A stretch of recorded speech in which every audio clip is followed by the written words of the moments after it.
Module 2, and this module is really essential. What may be wrong and how to fix it. There are two conditions that unfortunately are a silent epidemic. So beginning with Module 7, I teach you in detail about the due process complaint issues, including stay put, how to write a due process complaint correctly, which is very important, and also what happens after you file your complaint. Now let me come back to part 2. Once you file a due process complaint, which is your request for a hearing, it's very difficult to change it. So it's critically important that you get it right the first time. And the Parents Playbook goes into detail to teach you exactly how to do that. Module 8, how to prepare for the due process hearing, how to get your documents ready, how to get your witnesses ready, how to handle the school's witnesses, and how to understand what the rules of evidence and civil procedure mean in the context of special education. Now, keep in mind, there are entire courses about evidence and civil procedure at law schools, right?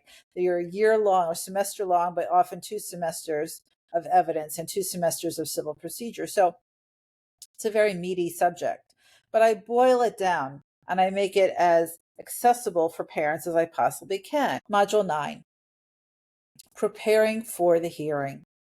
How to write your opening statement. You will learn, and by the end of this module, you will actually have your own written opening statement.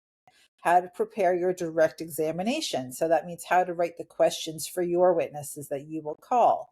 How to prepare your cross. So how to write questions for the school system's witnesses.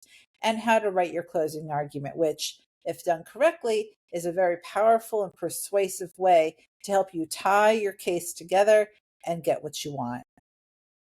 And then Module 10 goes in depth as to actually how to conduct yourself at the due process hearing, how to get your evidence in, how to handle the witnesses, how to handle objections, how to deliver your closing, and very importantly is how to write post-hearing briefs, because it's quite common for a hearing officer to stop the hearing or some point in the middle of the hearing or maybe at the end of the hearing to say, I want you to brief me on this issue.